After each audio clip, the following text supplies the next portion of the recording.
tan cerca de Él, el fuego no se puede extinguir. El fuego no se puede extinguir.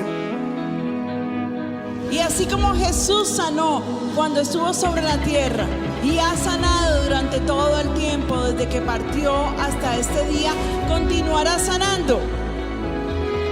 Y yo te digo, si caminas con el Espíritu, oigan lo que el Espíritu Santo dice: haré maravillas que no han sido hechas en toda la tierra. Será cosa tremenda la que Dios hará contigo. La que Dios hará contigo. Quiero decirte, el Dios que está sobre tu vida es un Dios para el cual los imposibles no existen. No hay nada imposible para Dios. No hay nada imposible para Dios.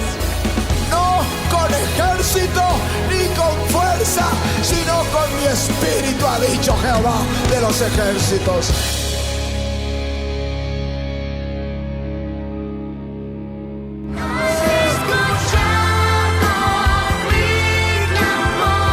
Donne-moi des pieds comme ceux d'une biche.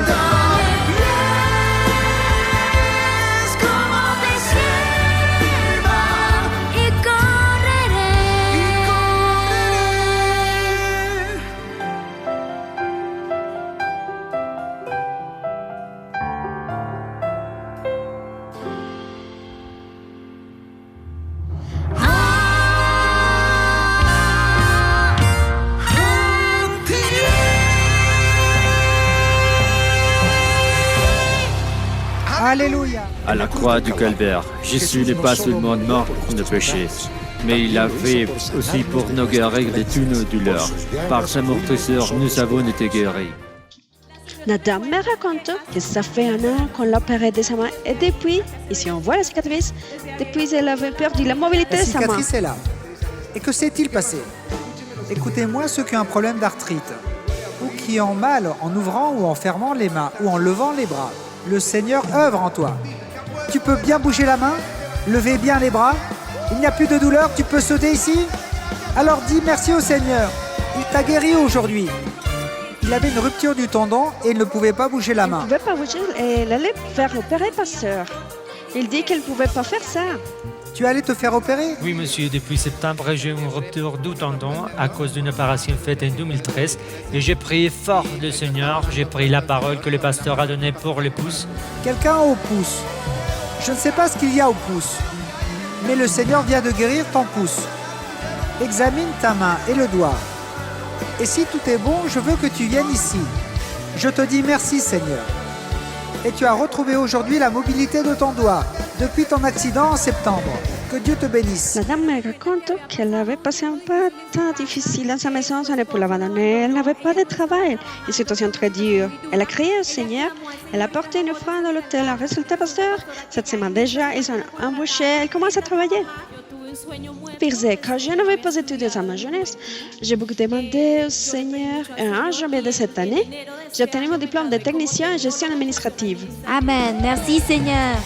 Regarde ce que le Seigneur, la parole qu'il a pour toi, c'est qu'il est ton époux et qu'il est le père de tes enfants. C'est ce qui est dit dans Ésaïe. Tu n'as rien à craindre parce que Dieu est avec toi. Dieu est maintenant celui qui t'accompagne, qui te garde, qui garde tes enfants. Merci Seigneur. Merci qu'elle puisse achever ses études. Bénis-la, Père, dans le nom de Jésus. Ce monsieur avait un problème au cœur.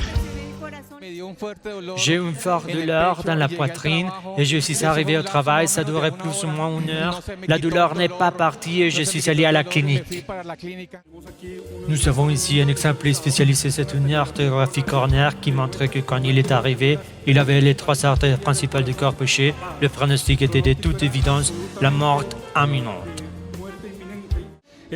Il est arrivé aux urgences au-delà du temps vital en sachant qu'en l'absence d'intervention dans les 30 premières minutes, les dégâts au niveau du muscle cardiaque sont irréversibles.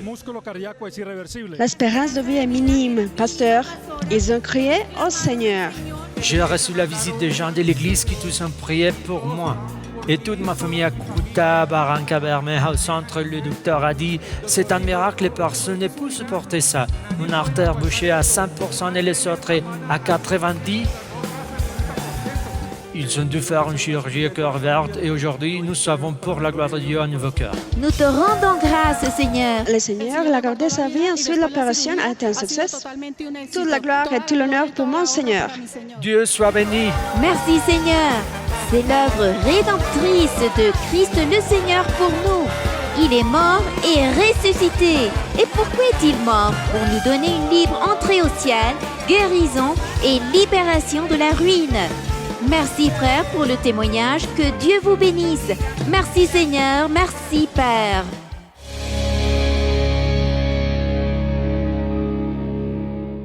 Si tu désires connaître plus de Jésus, savoir ce qu'il a fait pour toi et ce qu'il pourrait faire pour ta vie, alors prête une grande attention aux paroles suivantes.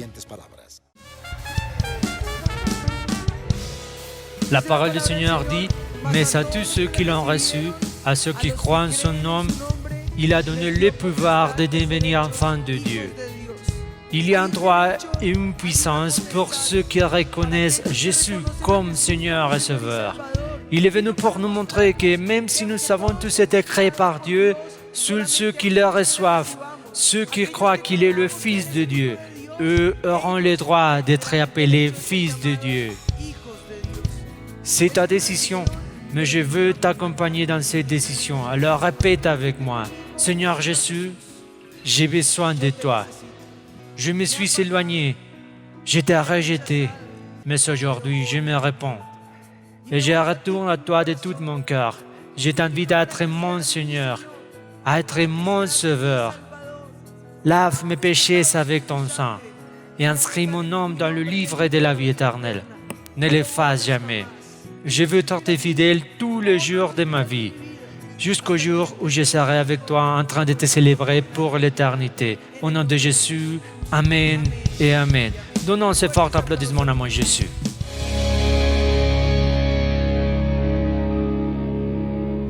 Dans ce qui suit, tu écouteras une puissante prédication qui est différée à ta vie et te donnera la conviction dans ton âme que le Seigneur combattra toujours pour toi. Ne te distrais pas, parce qu'une seule parole peut changer ta vie pour toujours. Avec vous, le pasteur Ricardo Rodriguez. Daniel chapitre 3 et nous allons lire quelques parties du chapitre 3. Si vous êtes sur la page, dites Amen. Amen. Le roi Nebuchadnezzar fit une statue d'or, haute de 60 coudées et large de 6 coudées. Il la dressa dans la vallée de Dura, dans la province de Babylone. Le roi Nebuchadnezzar fit convoquer les satrapes, les intendants et les gouverneurs, les grands juges, les trésoriers, les jurisconsultes, les juges et tous les magistrats des provinces, pour qu'ils se rendent à la dédicace de la statue qu'avait élevée le roi Nebuchadnezzar. Alors, les satrapes, les intendants, les gouverneurs, les grands juges, les trésoriers, les jurisconsultes, les juges et tous les magistrats des provinces s'assemblèrent pour la dédicace de la statue qu'avait élevée le roi Nebuchadnezzar. Ils se placèrent devant la statue qu'avait élevée le roi Nebuchadnezzar.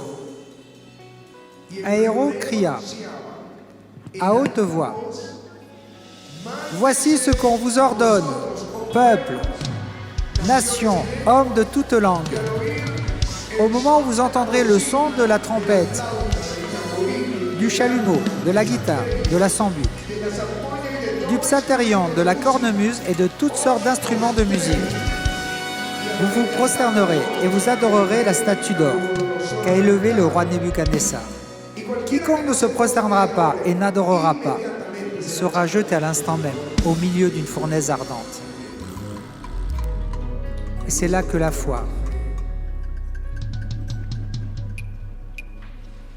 et la piété de ces hommes de Dieu sont éprouvées. Alors, imaginez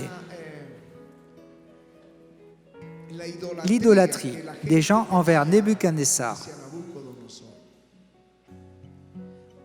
au point où lui-même décide de s'élever une gigantesque statue d'or pur et ordonne aux nations et ordonnez aux nations,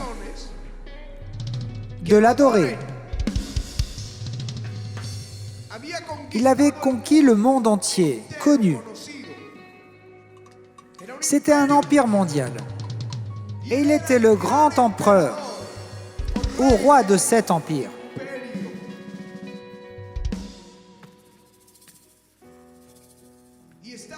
Et il cherchait à ce qu'ils adorent son image qu'il avait élevée. Mais 3 hommes juifs décident de ne pas adorer l'image, parce que nous les croyants, nous adorons seulement Dieu. Adore Dieu, dit la parole.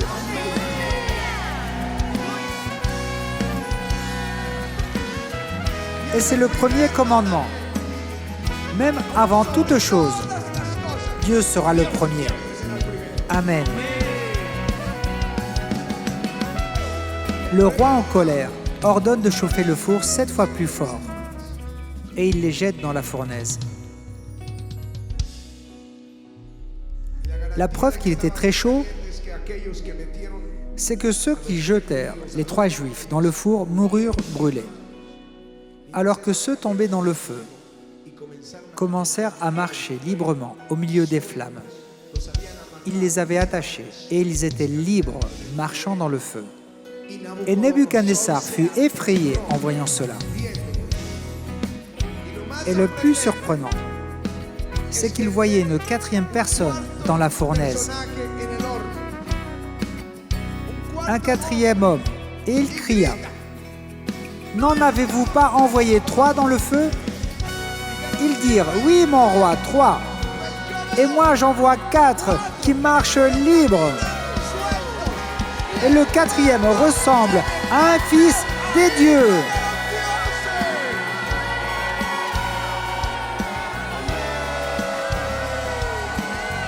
Alléluia.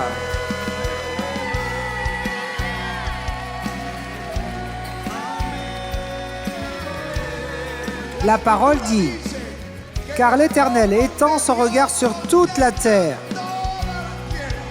pour soutenir ceux dont le cœur est tout entier à lui. Alléluia.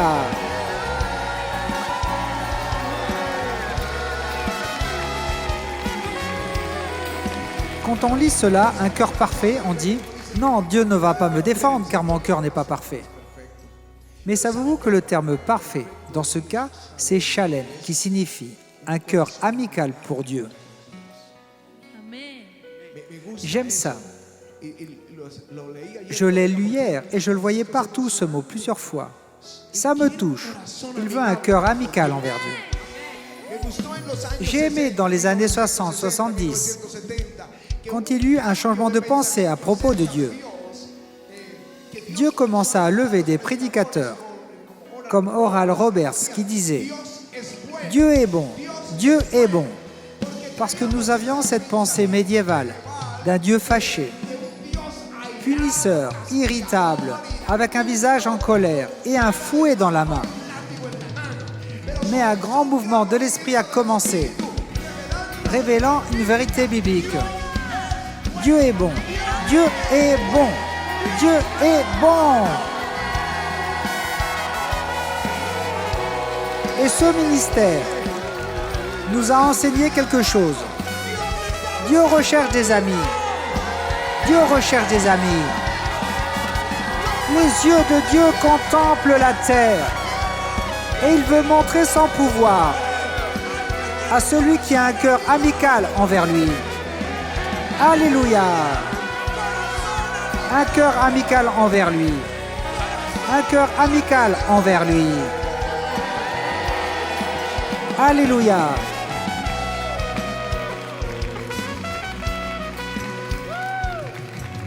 La grande question est : qui est ce 4e homme qui était dans le feu? Et quand ils sortirent, ils n'étaient plus que 3. Qui est celui qui a marché dans le feu avec eux? Quand Daniel fut jeté dans la fournaise, quand Daniel fut jeté dans la fosse aux lions, et ensuite qu'il sortit indemne, qui a fermé la gueule des lions. Et ensuite, dans le chapitre 10, il le voit, se prosterne et l'adore, mais lui ne dit pas son nom. Ensuite, dans l'église primitive, quand ils commencent à prêcher, ils ont une protection divine. S'ils les mettent en prison, il leur ouvre les portes de la prison. Il les protège, il les libère et il les garde. Et personne ne peut les toucher. Et un des pharisiens les plus jaloux de la loi, appelé Saul de Tarse, se lève. Et il vient pour tuer et mettre en prison les chrétiens. Et une puissante lumière apparaît sur le chemin. Et il tombe à terre et lui dit, « Pourquoi me persécutes-tu » Et il demande, « Qui es-tu » C'est le seul, le premier à qui il révèle son nom. « Je suis Jésus que tu persécutes. » Alléluia. Alléluia. Jésus est le quatrième homme. Jésus est celui qui marche avec toi dans le feu de l'épreuve.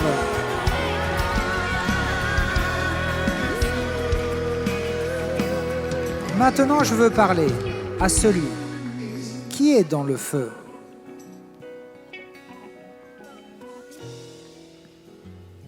À celui qui dit, « Pasteur, tu n'as pas d'idée de l'épreuve que je suis en train de vivre. Je n'en ai aucune idée. Mais je sais une chose, que Jésus n'est jamais sorti de la fournaise. Jésus n'est jamais sorti du feu. Jésus était dans le feu quand ses disciples étaient dans le feu. Et quand quelqu'un est dans l'épreuve et les difficultés, la Bible dit, « Bienheureux, réjouissez-vous, parce que le glorieux Esprit de Dieu est sur vos vies. » Alléluia. Il marche avec toi quand tu es dans l'épreuve. Les gens diront, Dieu est avec eux. Et même si tu ne le vois pas, parce que tu pleures à cause de l'épreuve, mais Dieu est avec toi. Si tu ne le vois pas, eux vont le voir. Et si eux ne le voient pas, tu le verras comme Moïse, qui avança, voyant l'invisible. Il fermera la gueule des lions. Il te protégera du feu. Il est celui qui te guérit, te libère, te bénit comme Jacob. Il est celui qui te donne la victoire. Quand quelqu'un lit cette parole, il peut comprendre que dans le feu, il n'y a pas de lien pour nous. Le diable t'a mis des liens, t'a attaché et t'a mis dans l'épreuve. Mais dans le feu, Jésus te détache et tu marches librement, bien que tu traverses. J'aime beaucoup ce passage d'Ésaïe qui dit « Quand tu traverses les eaux, je serai avec toi. » Je te le répète, si tu traverses les eaux, je serai avec toi. Et les fleuves, ils ne te submergeront point. Si tu marches dans le feu, tu ne brûleras pas, et la flamme ne t'embrasera pas. Alléluia!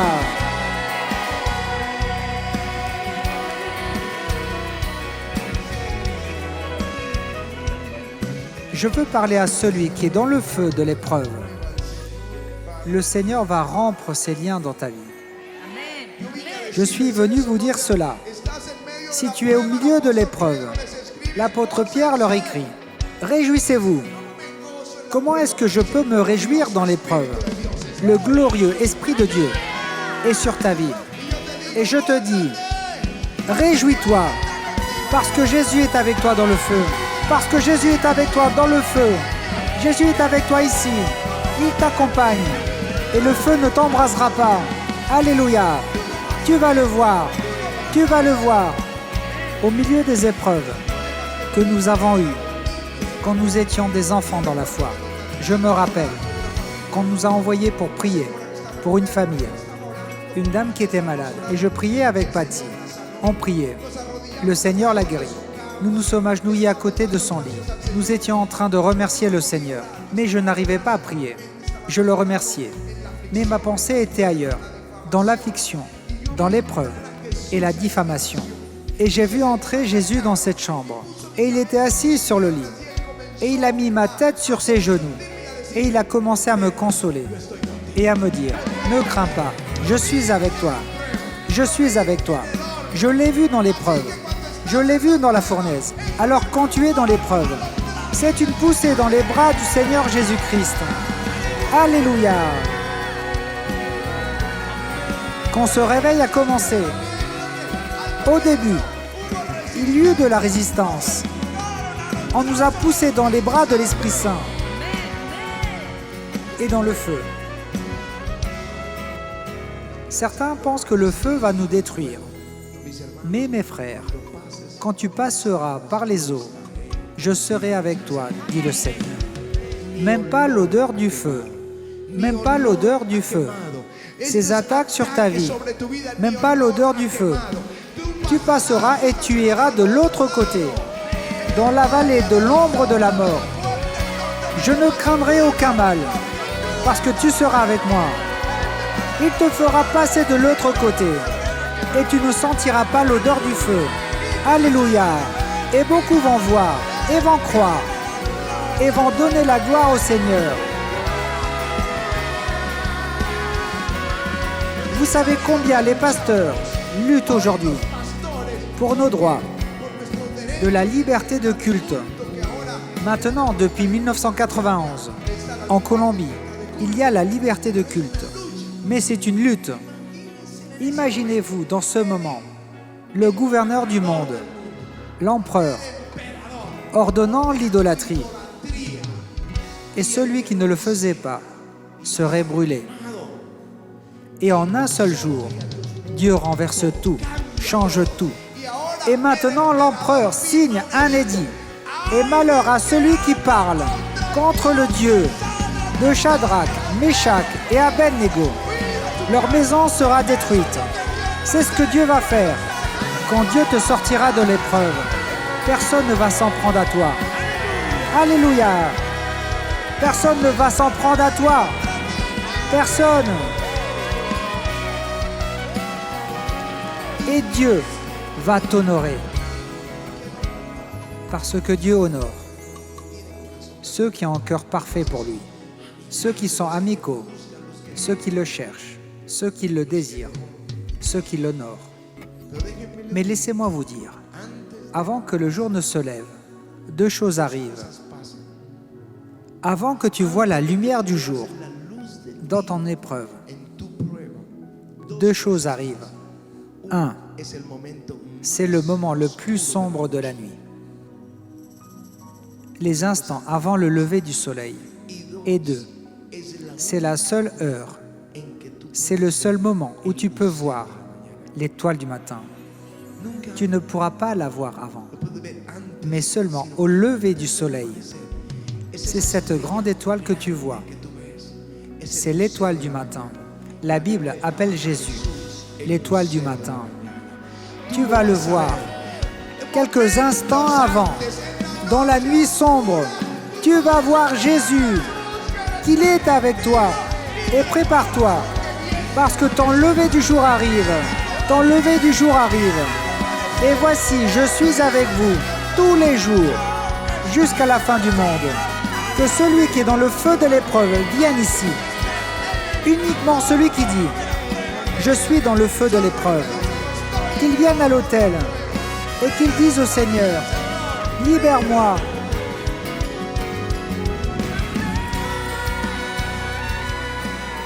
Père, je te prie, pour ceux qui passent par un feu d'épreuve dans leur vie,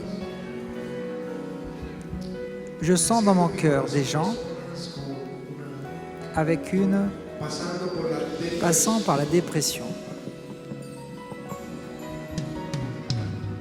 et passant par les angoisses, passant par des moments difficiles. Tes larmes ont inondé ton oreiller. Mais la parole dit que le Seigneur les recueille. Alors lève tes mains et je prie pour vous, dans le nom de Jésus. Je te prie, Père, dans le nom de Jésus,